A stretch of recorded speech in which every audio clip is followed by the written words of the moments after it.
Hi, it's Alexis. In this video, I'm going to share with you my SMS blueprint for you to get back with your ex. I am shooting this video during a lockdown. You're probably watching this video during lockdown.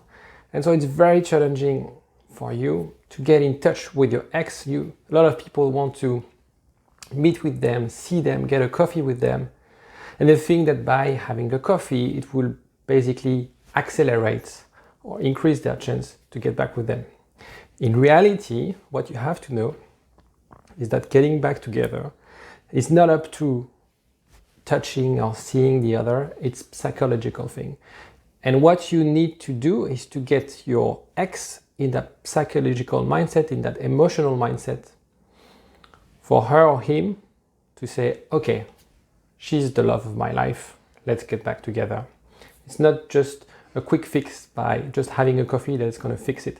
You have to go deep down at the emotional level in order to fix this, right? So lockdown, it's tough, it's harder, but that's actually not preventing you from getting back with your ex. And I would actually argue that when I work with clients, I know before they get for a coffee whether they're going to get back together. 99% of the time, I can predict whether it's going to be a success or not. And I can predict it when they achieve to go through those 3 steps that I'm going to share. If they reach successfully step number 3, 99% of the time, they get back together. 99% of the time. So it's a bit crazy that I'm sharing that online, but I want to share all my tips and all the things that I do with my clients here on that channel and in the community. So what are the steps? First step, first SMS. I call the initiating contact SMS. It's just by showing that you care, asking for some news. How is lockdown for you? How's everything? You can either, if you are in a good contact with them, if it's the things are a bit normalized and not too bitter, have open-ended question that offer the other to answer.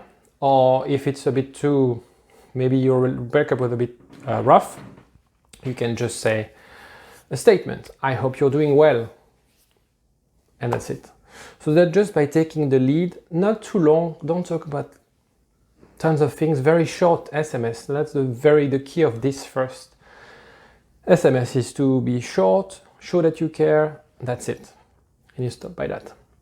And then there's a second phase. Well, I'm going to talk about the second phase after, because that's the game changer phase.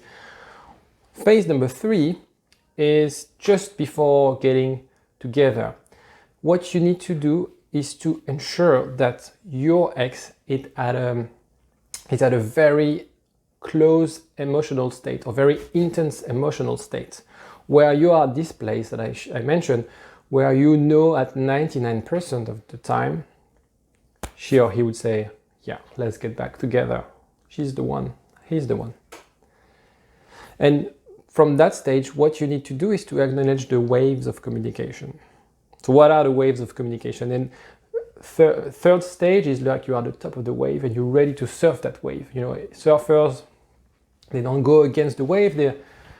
There's a bit of effort, but the better you are at surfing, the better you are just at surfing the wave, and then it's very easy. So what are the waves? Part number 2, the big chunk of the work, number 2. So as I said, wave, you have to respect the communication waves. Just to give you an example, if you watch an action movie,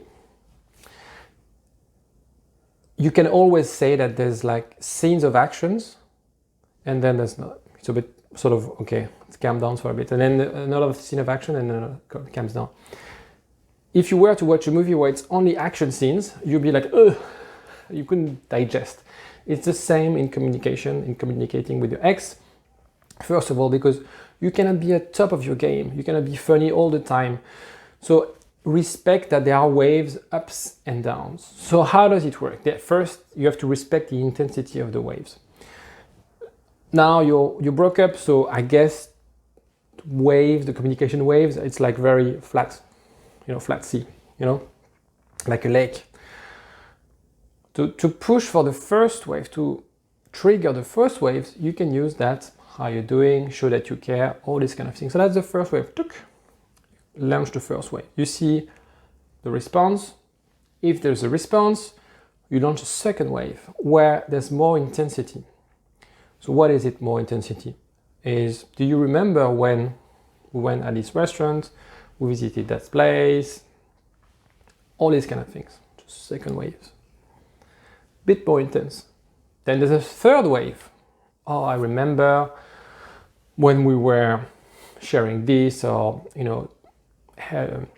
holding hands, or all these kind of things where you increase the emotions step after step. You see where I'm coming from.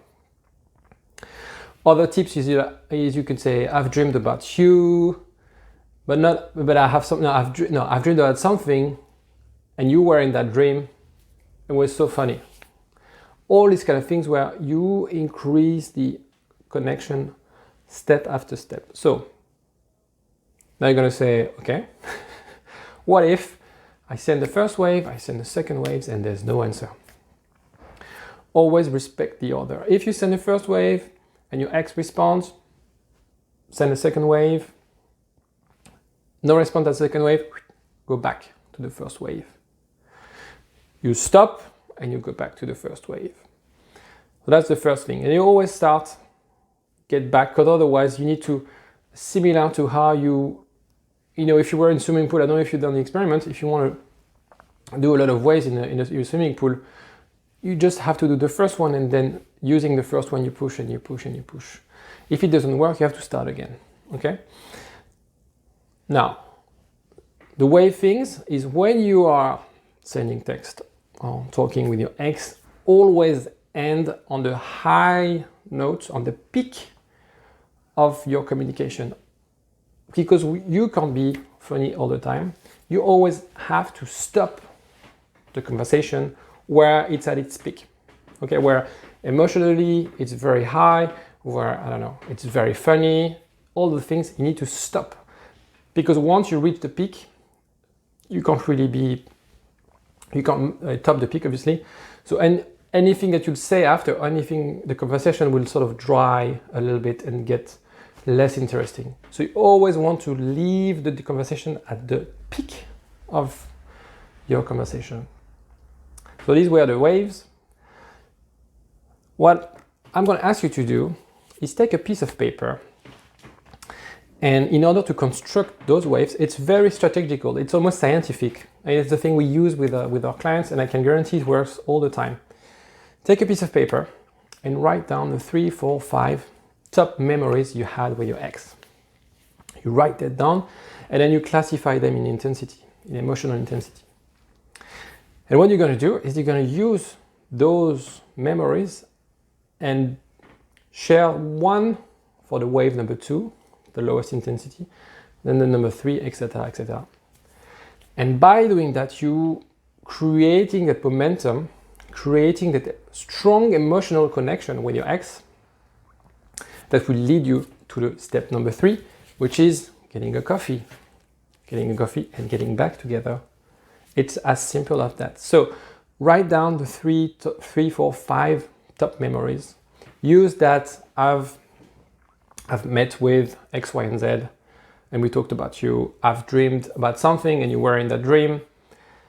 Or I've seen this picture on Instagram and I thought about it. To reconnect your ex with good memories. And then step 3. Now you're going to ask the question, okay, but where do I fix the problems? How do I address the problems? How do I share that I'm fixing the problems, I understood the problems? It's very easy. The answer is very easy. You don't talk about the problems. In that phase, what you have to do is to build that strong emotional connection. You don't talk about problems. You want to be positive, show positivity, show the other that she or he's missing something, and it's emotionally that you need to address this breakup. So you talk about the part of the brain, the emotional part of the brain, not the rational part of the brain. The problems, you have all your life to solve those problems. And you basically, in that phase, in that reconquest phase, you your job is not to talk about problems. Your job is to show your ex what she's missing, what he's missing, build that strong emotional connection. Then you get back together and you have all your life to solve problems. And there are big problems, so you can take years, but it's fine. Then small problems, like few days, few weeks. It doesn't mean you shouldn't work on yourself, but in this phase of communicating, you only need to communicate, only want to communicate good things. Well, I shared all my secrets, not all my secrets, but I shared very, very good secrets. I used them no longer than yesterday with the client. It worked as like magic with her ex. Yeah, if you have any other comments and just want to get in touch and have sort of a discussion with myself or someone in my team, there are comments there are links in the description. Feel free to comment if you have any other thing. We'll try to make our best to answer all the comments within 24 hours, and I'll see you next time. Ciao.